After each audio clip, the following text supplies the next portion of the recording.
तो दोस्तों सब्सक्राइब कीजिए हमारा चैनल करियर पॉइंट और लेटेस्ट वीडियो नोटिफिकेशन के लिए बेल आइकन को दबाएं। फ्रेंड्स, कैसे हो आप सभी। करियर पॉइंट में आप सभी का स्वागत है। मैं अंशुल आज आपके लिए लेकर आया हूँ 16 जून के करंट अफेयर्स। तो आज का लेक्चर शुरू करते हैं। हम आपको पता होगा कि डेली हम 10 बजे सुबह लेकर आते हैं करंट अफेयर्स का लेक्चर। तो आज का लेक्चर शुरू करते हैं। पहली न्यूज़ है करंट इंटरनेशनल न्यूज़। तो उसमें क्या है कि जो यूनाइटेड नेशन ने 21 मई को 2020 को एक इनिशिएटिव स्टार्ट किया था जिसका नाम था वेरीफाइड। तो उसको अभी इंडिया ने 12 कंट्रीज़ के साथ लीड कर रही है इंडिया भी। तो उसमें क्या है, जो कोविड-19 है उससे रिलेटेड जो मिस इन्फॉर्मेशन है, जो गलत इन्फॉर्मेशन है, जो फेक न्यूज़ है वो फैलती है। जिसमें कि जैसे आपने देखा होगा कि आपके पास भी व्हाट्सएप पे कभी कभी मैसेज आते हैं कि ये मैसेज आपको दूसरे बंदों को 21 बंदों को फॉरवर्ड करो तो उससे क्या होगा, ये बीमारी चली जाएगी, कोविड-19 दूर हो जाएगा और ये इलाज है इसका कोविड-19 का, ये आप अपनाओ, ये मिर्ची खाओ, ये खाओ तो उससे कोविड-19 आपके पास नहीं आएगा। तो इस तरह से क्या जो है मिस इन्फॉर्मेशन जो फैलाई जाती है उससे लड़ने के लिए, उसको काउंटर करने के लिए जो यूनाइटेड नेशन है उसने जो ये वेरीफाइड इनिशिएटिव है ये एक स्टार्ट किया। वेरीफाइड का मतलब होता है सत्यापित की हुई, एक तरह से फुल प्रूफ के साथ इसको जो एक्यूरेट इन्फॉर्मेशन है, फैक्ट बेस्ड इन्फॉर्मेशन है वही दी जा सके, जो मिस इन्फॉर्मेशन है वो स्प्रेड ना हो। तो इसमें जो थीम है इसकी वेरीफाइड की वो क्या है, साइंस, सॉलिडरिटी एंड सॉल्यूशन की भी, विज्ञान, एकजुटता और समाधान। ये क्या है इसका जो सत्यापित जो वेरीफाइड है एक स्कीम, थीम उसकी क्या की गई है, थीम बनाई गई है इसको। तो यूनाइटेड नेशन का सेक्रेटरी जनरल है एंटोनियो गुटेरेस और हेडक्वार्टर है New York, United States of America. Next news है बैंकिंग एंड फाइनेंस से रिलेटेड। उसमें क्या है कि आरबीआई ने रिलीज किया है नया framework for financial market infrastructure, FMIs and retail payment system. तो रिटेल पेमेंट सिस्टम और एफएमआईज का फुल फॉर्म आपको पूछ सकता है, फाइनेंशियल मार्केट इंफ्रास्ट्रक्चर। तो ये 13 जून को इन्होंने, जो सेंट्रल बैंक है इंडिया का, उसने कुछ चेंजेस किए हैं ताकि मॉनिटरिंग है जो एफएमआईज की और आईआरपीएस की, उसमें क्या किया जा सके, चेंजेस किए जा सके कुछ, और with aim to ensure the security and stability of payment structure. तो जो सिक्योरिटी है और स्टेबिलिटी है, जो पेमेंट स्ट्रक्चर है हमारा, भुगतान जो प्रणाली है, उसको क्या किया जा सके, उसमें कुछ चेंजेस लाए जा सके ताकि उसमें जो सिक्योरिटी है, स्टेबिलिटी है, उसको और भी अच्छा किया जा सके। तो नेक्स्ट क्या है, इसमें क्या कह रहा है कि न्यू फ्रेमवर्क जो होगा उसमें क्या करेगा, जो एनपीसीआई है, national payment system corporation of India and national electronic fund transfer NEFT, वो उसके साथ साथ जो एफएमआईज है उसमें क्या होगा, जो एनपीसीआई है वो अब से हर साल एनुअल बेसिस पे क्या करेगा, सेल्फ असेसमेंट करेगा of the compliance of annual basis. तो एक तरह से क्या होगा कि जो मतलब जो ट्रांजेक्शन वगैरह हो रहे हैं उसमें सिक्योरिटी कितनी है, स्टेबिलिटी कितनी है, तो उस चीज़ का मूल्यांकन सेल्फ असेसमेंट कैसे कौन करेगा, जो एनपीसीआई है वो एनुअल बेसिस पे करेगा। नेक्स्ट आरबीआई के बारे में जान लेते हैं। आरबीआई का जो हेडक्वार्टर है मुंबई महाराष्ट्र में है। फॉर्मेशन है 1 अप्रैल 1935 को under Hilton young commission. Governor है शक्तिकांत दास और डिप्टी गवर्नर 4 हैं, लेकिन अभी 3 हैं, लेकिन एक पोस्ट खाली है, 3 अभी अपॉइंटेड है। बीपी कानूनगो, महेश कुमार जैन, जो माइकल पात्रा हैं, और चौथी पोस्ट अभी क्या है, खाली है। नेक्स्ट है आईसीआईसीआई बैंक से रिलेटेड। तो जो आईसीआईसीआई बैंक है उसने लॉन्च किया है Insta Flexi Cash and online FOD facility for its salary account customers. तो ये क्या कह रहा है कि जो सैलरी अकाउंट कस्टमर की भी, जिनकी सैलरी आते हैं मंथली बेसिस पे, तो उनके लिए एक नया ओडी फैसिलिटी, जो ऑनलाइन फैसिलिटी है उसको स्टार्ट किया है जिसका नाम है इंस्टा फ्लेक्सी कैश। तो ये सीधा क्वेश्चन आ सकता है कि भी आईसीआईसीआई बैंक ने जो सैलरी अकाउंट कस्टमर है इसके, उसके लिए एक जो फैसिलिटी है वो स्टार्ट किया, उसका नाम बताइए। इंस्टा फ्लेक्सी आ जाएगा, इंस्टा फ्लेक्सी कैश, इस तरह से मतलब और भी 3-4 नाम देके क्या कर सकता है, वो आपको कंफ्यूज कर सकता है। तो ये काफ़ी इंपॉर्टेंट न्यूज़ है। इसको आप क्या करेंगे, ये जो इंस्टा फ्लेक्सी कैश है उसको कैसे वितर करके आप कैसे, आपका ट्रिक है आपके ऊपर कि आपको कैसे बनानी है इसकी ट्रिक। तो आईसीआईसीआई बैंक से इसको लिंक करना है आपको, और ये सैलरी अकाउंट होल्डर के लिए ये भी आपको ध्यान रखना है। तो इसने लॉन्च किया है Insta Flexi Cash and online overdraft facility. Overdraft facility की है इसके लिए जो pre approved salary account customers हैं, by which these customers can get approval for OD instantly and in paperless manner. तो ये एक तरह से क्या कर दी है, पेपरलेस होगी और क्या होगी, इंस्टेंटली मिल जाएगी आपको। जो ओडी फैसिलिटी है उसको इंस्टेंट अप्रूवल मिल जाएगा जो pre approved salary account customers हैं उनके लिए। तो इसमें क्या होगा, जो end to end fully digital होगा और can be accessed with no documentation. कोई भी आपको डॉक्यूमेंट की जरूरत नहीं पड़ेगी, with using the banks internet banking platform. तो जैसे कि आपको पता है कि हर, जैसे यूपीआई हो गया या फिर जो हर बैंक है, पीएनबी हो गया, यूनाइटेड बैंक हो गया, जो आईसीआईसीआई हो गया, एसबीआई हो गया, सबकी एक अपनी अलग से बैंकिंग प्लेटफॉर्म होता है, ऐप आती है, एक वेबसाइट भी आती है। तो वहाँ से आप क्या कर सकते हो, फुली डिजिटल फैसिलिटी के साथ साथ क्या कर सकते हो आप, जो डॉक्यूमेंटेशन, बिना डॉक्यूमेंटेशन के आप अपनी जो ऑडी फैसिलिटी है उसको इंस्टेंटली और पेपरलेस मैनर में क्या कर सकते हैं, स्टार्ट कर सकते हैं अपनी विदाउट विजिटिंग ए बैंक ब्रांच। तो आपको बैंक की ब्रांच में भी जाने की जरूरत नहीं पड़ेगी। तो जो फीचर है इंस्टा फ्लेक्सी कैश का, include auto sweep in facility, no foreclosure charges among others. तो इसमें क्या है कि जो ऑटो स्वीप इन सुविधा मिलेगी, और इसमें कि जो फोरक्लोजर चार्जेस होते हैं, जो मतलब जो आप कोई भी अकाउंट वगैरह खुलवाते हैं तो उसमें कुछ चार्जेस वगैरह लगते हैं, तो वो आपको नहीं लगेंगे, क्योंकि आपको क्या है जो पेपर वर्क वगैरह हो तो करना ही नहीं पड़ा, बिल्कुल ऑनलाइन है, बिल्कुल फ्री है, इसलिए जो मतलब फुली डिजिटल है, इसलिए आपको कोई चार्जेस वगैरह भी देने नहीं पड़ेंगे।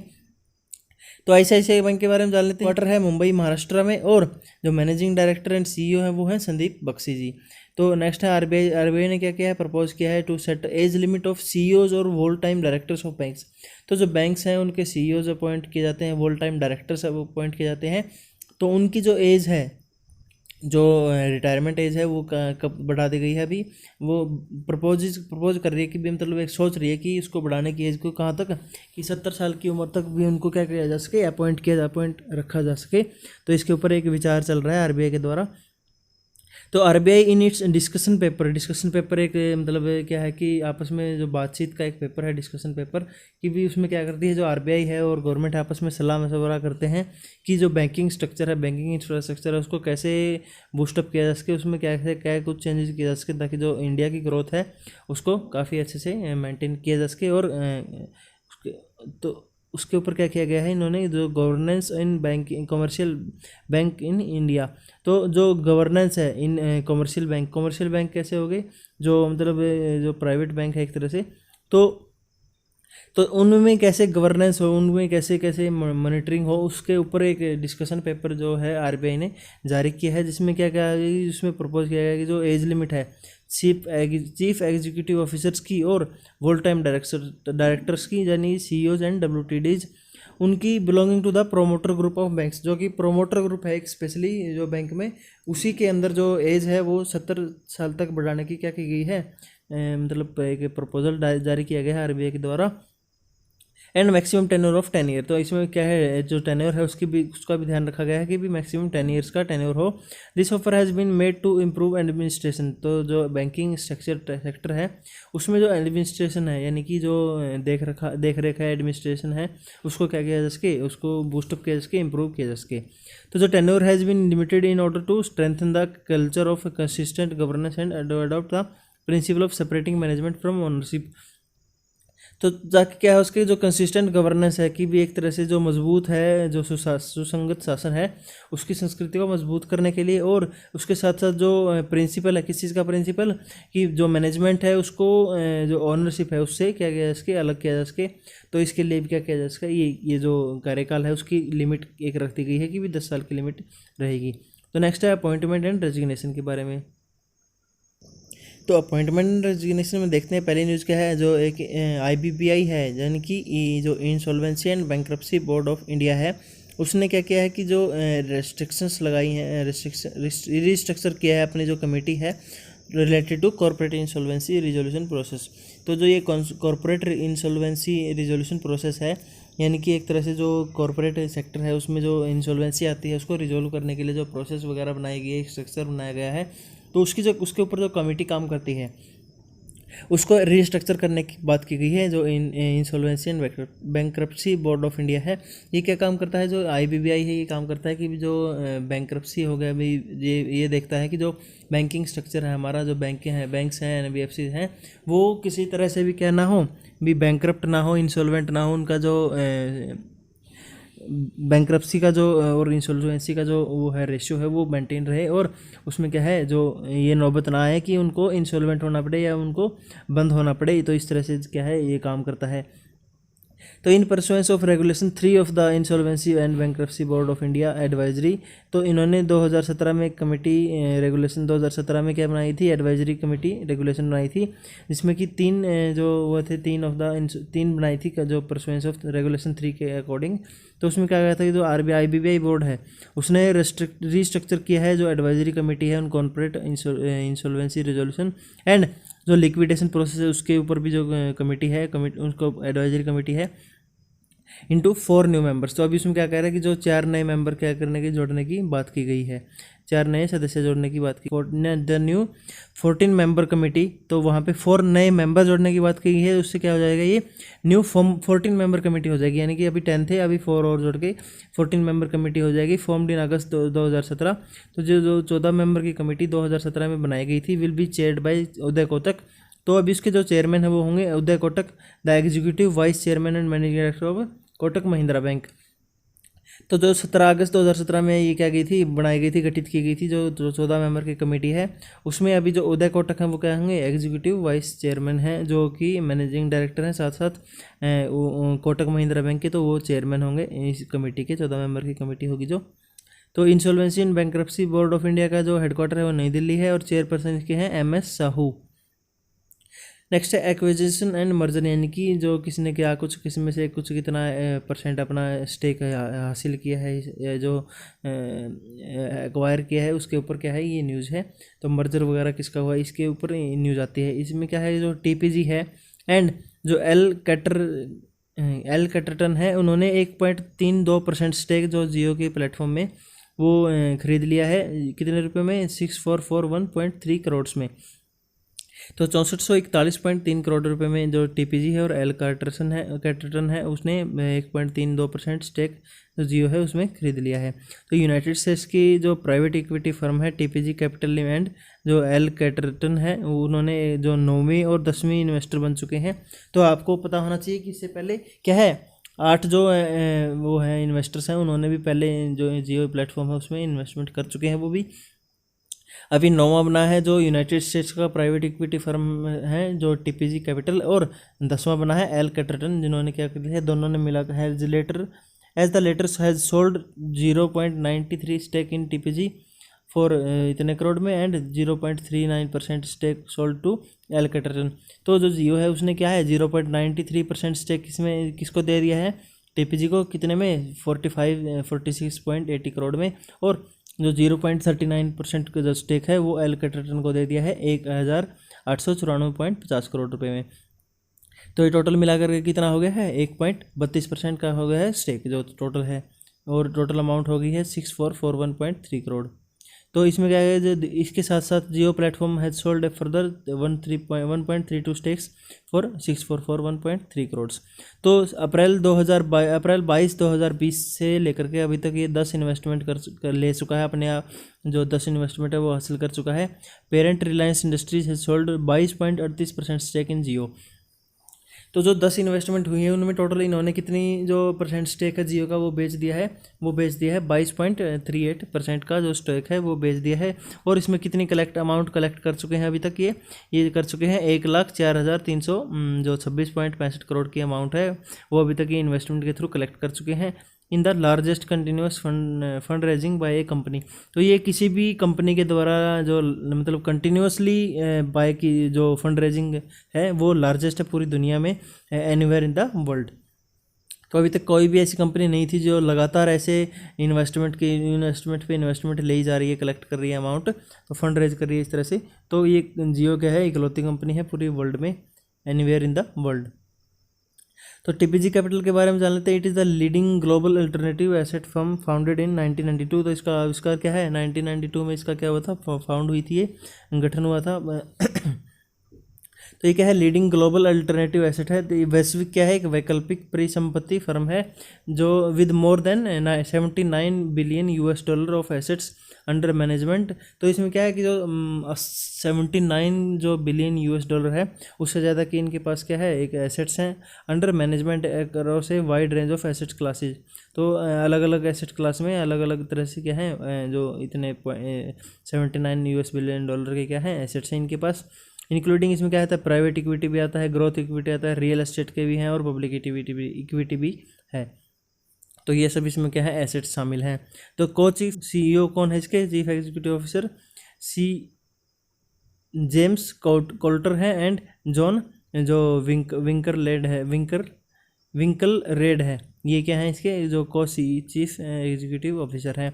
हेडक्वार्टर है इसका San Francisco in California USA।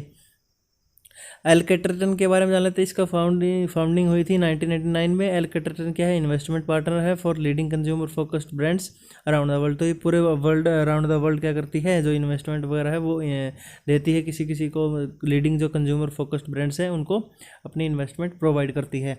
तो इसके जो को चीफ एग्जीक्यूटिव ऑफिसर हैं वो हैं जे माइकल चू एंड स्कॉट ए डानके हैं। ये हैं इनके CEO। तो इनका हेडक्वार्टर है ग्रीनविच जो कनेक्टिकट है US में। और अभी जो रिलायंस इंडस्ट्री है उसके बारे में जान लेते हैं। उसके चेयरमैन मैनेजिंग डायरेक्टर कौन है? मुकेश धीरूभाई अंबानी है। हेडक्वार्टर है इसका मुंबई महाराष्ट्र में। नेक्स्ट न्यूज़ है साइंस एंड टेक्नोलॉजी से रिलेटेड। तो जो साइंस एंड टेक्नोलॉजी की न्यूज़ है उसमें क्या गया है कि जो सेंट्रल रेलवे उन्होंने लॉन्च किया है रोबोटिक कैप्टन अर्जुन। तो एक रोबोट लॉन्च किया है कैप्टन अर्जुन के नाम से to boost screening surveillance in Pune along with FebriEye in Mumbai. तो इन्होंने दो जो लॉन्च किए हैं एक रोबोट्स, जो स्क्रीनिंग प्रोसेस है, जो अभी सर्विलेंस है स्क्रीनिंग है उसको रिलेटेड क्या किया गया है, दो जो लॉन्च किए गए हैं रोबोट। एक है कैप्टन अर्जुन जो कि पुणे में है, और जो एक फैब्रिक आई है वो कहाँ लॉन्च किया गया है? मुंबई में। तो रेलवे प्रोटेक्शन फोर्स यानी कि RPF है जो सेंट्रल रेलवे की, उसने पुणे डिवीज़न है उसमें महाराष्ट्र उन्होंने रोबोटिक कैप्टन अर्जुन एक जो लॉन्च किया है। उसकी अर्जुन की फुल फॉर्म क्या है वो आपको पता होनी चाहिए। Always be responsible and just use to be nice. तो ये क्या है? इसकी फुल फॉर्म है अर्जुन की, कैप्टन अर्जुन की। तो इसमें क्या है? To intensify the screening and surveillance of passenger. तो जो पैसेंजर है उनकी स्क्रीनिंग की, जैसे कि आपको बताया अभी कोविड-19 के चलते जो रेलवेज है वो काफ़ी सारी ट्रेनें चला रहा है जिसमें श्रमिकों को भी आपस में जैसे अपने अपने जो गाँव है अपने घर पे पहुंचाया जा रहा है। तो उसके लिए उनकी स्क्रीनिंग और सर्विलेंस काफ़ी ज़रूरी है। तो इसके लिए उन्होंने रोबोट्स को जो क्या किया है इंस्टॉल किया है। कहाँ पे? एक पुणे स्टेशन पे, वहाँ पे अर्जुन है कैप्टन अर्जुन, और जो मुंबई है वहाँ पे किया गया है फैब्रिक आई के नाम से। It will help in protecting anti social activities की भी, जो मतलब कुछ शरारती तत्व होते हैं तो वो एंटी सोशल एक्टिविटीज़ करते हैं, सामाजिक गतिविधियां करते हैं, तो उनको भी रोका जा सकता है। प्रोवाइड प्रोटेक्शन अगेंस्ट कोविड-19 इन्फेक्शन। तो भी सर्विलेंस होगी, स्क्रीनिंग होगी प्रॉपर, तो क्या होगा? जो कोविड-19 है वो भी नहीं फैलेगा। And floor sanitization. तो जो फ्लोर है मतलब जो रेलवे का फर्श है वहाँ पे प्लेटफॉर्म वगैरह पे, तो उसको भी सैनिटाइज किया जा सकेगा। तो ऑन द अदर हैंड जो फैब्रिक आई है वो रिकॉर्ड कर सकता है heat generated by the body of a person. तो ये क्या है? जैसे आप स्क्रीनिंग करते हो तो उसमें हीट वगैरह की आप क्या करते हो? रिकॉर्ड करते हो कि भी इसकी अगर इसकी बॉडी की हीट अगर ज़्यादा है तो ये किसी क्या हो सकता है? कोरोना वायरस के सिम्टम्स हो सकते हैं। तो उसमें क्या करता है? फैब्रिक आई का भी वही काम रहेगा, जो हीट जनरेट होगी बॉडी के द्वारा किसी भी पर्सन की, उसको रिकॉर्ड करेगा। और an object and intimate through different colour if the temperature is above the set range. तो क्या होगा? सेट रेंज से ऊपर तो आपको वार्निंग दे देगा कि आपकी इसकी जो पर्सन है उसकी बॉडी की हीट है वो ज़्यादा है, और आपको ये क्या सेट रेंज के ऊपर है, और आपको इसको क्या करना चाहिए? चेक करना चाहिए। जो कोरोना वायरस है उसके सिम्टम्स इसके अंदर चेक करने चाहिए, इसका टेस्ट लेना चाहिए। It was develop by Vedant technology. तो वेदांत टेक्नोलॉजी के नाम से एक कंपनी है, उसने क्या किया? इसको डेवलप किया है। सेंट्रल रेलवे के बारे में जान लेते हैं। डिवीज़न इसकी मुंबई है, भूसावल है, पुणे है, सोलापुर है और नागपुर है। हेडक्वार्टर है CSMT मुंबई महाराष्ट्र में। यूनियन जो मिनिस्ट्री ऑफ स्टेट है ऑफ होम अफेयर्स के जो मिनिस्ट्री ऑफ स्टेट हैं G. किशन रेड्डी, उन्होंने लॉन्च किया है गर्मी बैन। तो कल भी एक गर्मी के नाम से लॉन्च किया गया था, वो आपको बताना है कि क्या था उसका नाम। कल या परसों हमने बताया था इसके बारे में। तो जो गर्मी बैंड डिवाइस है वो वायरस को किल करने के लिए G. किशन रेड्डी ने जो है वो लॉन्च किया है। वो कौन है? हमारे यूनियन मिनिस्ट्री ऑफ स्टेट हैं होम अफेयर्स के। तो लॉन्च किया है, जो क्या करेगा? किल करेगा वायरस को and other germs by sterilising, sanitising and disinfecting in large areas. तो ये क्या क्या काम करेगा? स्टेरिलाइज का काम करेगा, सैनिटाइज का काम करेगा और डिसइंफेक्ट का काम करेगा। जो लार्ज एरियाज हैं वहाँ पे जो कीटाणु हैं उनको मारने का काम भी करता है। It also acts as an air purifier effective against viruses like COVID-19 which will stop to the spread of it। तो ये क्या करेगा? एक तरह से एयर प्योरीफायर का काम भी करेगा, जिससे क्या होगा कि जो प्योरीफाई होकर आएगी आपके पास एयर, और जो कोविड-19 है उससे आपको बचाया जा सकता है, उसके स्प्रेड से आपको बचाया जा सकता है।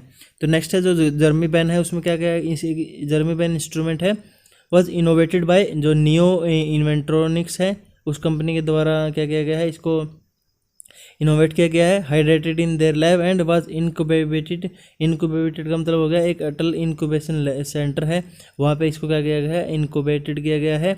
And association by lady entrepreneur of India women entrepreneurs hub with the support of Atal innovation mission and national institute for transforming India, NITI Aayog, government of India. तो इन सब के कोलैबोरेशन के साथ क्या किया गया है, इसको जो डेवलप किया गया है गर्मी बैन इंस्ट्रूमेंट है। तो ये क्या करेगा, जो सैनिटाइज है, स्टेरिलाइज है और डिसइंफेक्ट करेगा जो कोरोना वायरस है या और भी कोई वायरस है उसको क्या करेगा, डिसइंफेक्ट कर देगा। तो ALEAP के बारे में जान लेते हैं। ALEAP क्या है, association of lady entrepreneurs of India. इसका हेडक्वार्टर है हैदराबाद, तेलंगाना और फाउंडर है रमा देवी।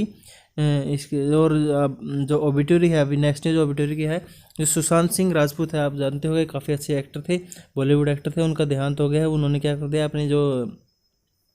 अपना जो बांद्रा में उसका उनका फ्लैट था वहाँ पे वो सुसाइड कर लिया था उन्होंने, और उनकी डेड बॉडी उनके होम से मिली थी 14 जून को।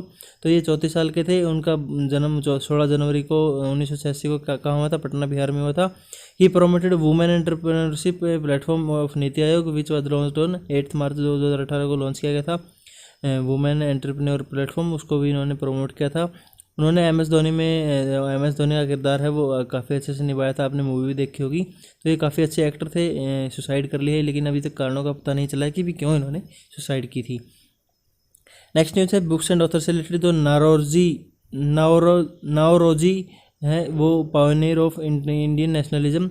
ये एक बुक है, नाओरोजी पायोनियर ऑफ इंडियन नेशनलिज्म। ये किसके द्वारा दी गई है, एक जो दादा भाई नौरोजी हैं उनकी एक बायोग्राफी है, जो दिनयार पटेल हैं उनके द्वारा ये लिखी गई है।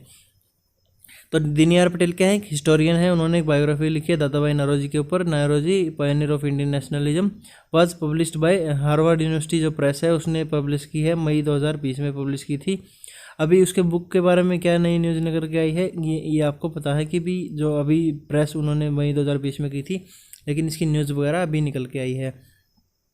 तो बुक क्या है, book displays the life chapters of Dadabhai Naoroji like the chapters of in on his campaign in the British parliament elections. तो उनके कैंपेन्स वगैरह के बारे में, उनके जो कैंपेन्स हैं, लाइफ के चैप्टर हैं, उसके बारे में ये क्या करती है, बुक्स बताती है, जो दादा भाई नौरोजी है उसके चैप्टर्स के बारे में। तो and his political works in London, तो लंदन में या फिर जो ब्रिटिश पार्लियामेंट इलेक्शन है उसमें उनके जो कैंपेन वगैरह की क्या कुछ हिस्सेदारी रही, क्या कुछ उनका रोल रहा, तो उसके बारे में बताती है। और इसके जो पॉलिटिकल वर्क है लंदन में वो उनके बारे में बताती है। And his victory in the Central Finsbury seat in 1892। तो क्या है कि वो इंडिया के जो पहले इंडियन बने थे जो ब्रिटिश जो पार्लियामेंट्री इलेक्शन है उसमें जीत करके, जो सेंट्रल फिन्सबरी सीट है वहाँ से जीत करके क्या हुए थे, 1892 में जो ब्रिटिश पार्लियामेंट है उसके इलेक्शन में जीत करके वहाँ पे पार्लियामेंट में पहुँचे थे। तो इंपॉर्टेंट डेज के बारे में जान लेते हैं। जो पहला जो 16 जून को इंटरनेशनल डे है, international day of family remittance. Remittance का मतलब क्या होगा कि जो ये डे है ये रिकॉग्नाइज किया जाता है यूनिवर्सली बेस पर के, जो यूनाइटेड नेशन जनरल असेंबली है उसके द्वारा, एंड सेलिब्रेट किया जाता है हर साल 16 जून को। तो they recognises the contribution of over 200 million migrants to improve the lifes of their 800 million family members back home. तो क्या होता है कि जैसे आपको पता है कि अभी भी जो हमारे कोविड-19 का केस चल रहा है, तो उसमें माइग्रेंट लेबर्स की काफ़ी जो है सिचुएशन आपको देखने को मिल रही होगी, क्रिटिकल कंडीशन। तो उसमें क्या है कि जो अभी इसमें क्या है 200 मिलियन माइग्रेंट हैं जो अपनी फैमिली है, जो कि 800 मिलियन की फैमिली है, पूरी 800 मिलियन की फैमिली मेम्बर्स वगैरह जोड़ करके 800 मिलियन हो जाते हैं। तो उन सब की लाइफ को इम्प्रूव करने के लिए जो ये कंट्रीब्यूशन जो ये 200 मिलियन जो माइग्रेंट वर्कर हैं वगैरह देते हैं, तो उसको क्या रिकॉग्नाइज करने के लिए जो UNGA है इसने ये क्या किया है, जो international day of family remittance है वो बनाना शुरू किया था, to create a future of hopes for their children. तो और उनके बच्चों के लिए, जो फैमिली मेम्बर्स हैं और उनके बच्चे हैं, तो उनके बच्चों के लिए एक होप की भी, उनकी लाइफ भी सुधर सकती है, उनकी लाइफ भी अच्छी बन सकती है, इसलिए ये डे मनाया जाता है। Half of this flows goes to the rural area. तो ज़्यादातर ये जो पुअर फैमिलीज से आते हैं, जो पुअर एंड हंगर है, कंसनट्रेटेड फैमिलीज हैं कि जहाँ पे भूखमरी है और गरीबी है, वहाँ से ये जो माइग्रेंट्स हैं वो आते हैं 200 मिलियन तो के तकरीबन जिनकी जो नंबर है, तो उनके को रेमिटेंस क्या किया गया है, प्रोवाइड करने के लिए ये बनाया गया है। And where remittance count the most. तो जहाँ पे रेमिटेंस का मतलब क्या होता है कि प्रेसेशन, तो प्रेसेशन को सबसे ज़्यादा क्या मायने रखते हैं, तो इसलिए तो उनको एक तरह से रिकॉग्नाइज करने के लिए ये डे मनाया जाता है।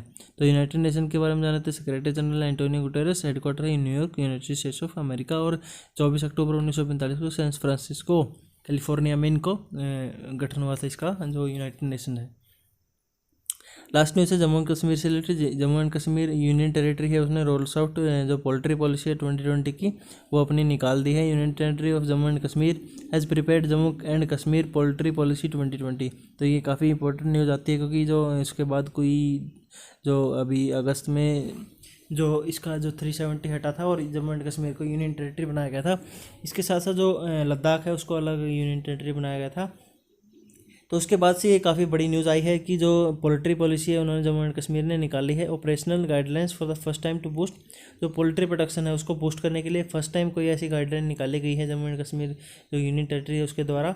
The government will give a subsidy of 50 crore देगी annually for broiler layer farms and related activities. तो जो ब्रॉयलर है, लेयर फार्म्स है और रिलेटेड एक्टिविटीज़ हैं, जो पोल्ट्री से रिलेटेड जो भी एक्टिविटीज़ हैं उनके लिए सरकार क्या देगी, 50 करोड़ तक की क्या देगी, सब्सिडी देगी। The policy will provide additional employment opportunity to youth to take up this profession. तो इसमें क्या होगा, अगर मान लो पोल्ट्री फार्म्स वगैरह जो नए नए खुलेंगी तो उसमें क्या होगा कि जो एम्प्लॉयमेंट है वो भी जनरेट होगा। तो जो यूथ है वो इसमें क्या कर सकता है, अपना जो प्रोफेशन है पोल्ट्री फार्म की तरह अपना प्रोफेशन स्टार्ट कर सकता है। जम्मू एंड कश्मीर के बारे में जान लेते हैं। कैपिटल है जम्मू विंटर की और श्रीनगर है समर की कैपिटल। और जिसके हेड हैं वो हैं लेफ्टिनेंट गवर्नर गिरीश चंद्र मुर्मू। और फोक डांसेज यहाँ के कौन से हैं, रौफ है, इकात है, मंतजास है, कुर्द डांडी नाच है एंड दमाली है। तो ये कुछ क्या है वहाँ के फोक डांस है जम्मू एंड कश्मीर के यूनियन टेरिटरी है जो कि। तो थैंक यू फ्रेंड्स, आज के लिए इतना ही। आज के जो करंट अफेयर है उसमें इतना ही। बाकी कल पढ़ेंगे हम सुबह 10 बजे जो 17 जून के करंट अफेयर्स हैं। तो अगर आप चैनल पर नए हैं चैनल को सब्सक्राइब कीजिए, इस वीडियो को लाइक कीजिए, शेयर कीजिए ताकि दूसरे बच्चों तक भी करंट अफेयर्स के जो लेक्चर है वो और भी जल्दी पहुंच सके। और हमारे और भी दूसरे लेक्चर हैं जो कि पॉलिटी पे है, हिस्ट्री पे और फिजिक्स है, मैथ्स है। तो हरियाणा जी को लेकर भी हमारे जो काफ़ी लेक्चर्स आते हैं डेली के रूटीन पे, रेगुलर बेसिस पे, तो उनको देखने के लिए आप कीजिए चैनल को सब्सक्राइब। तो थैंक यू वेरी मच।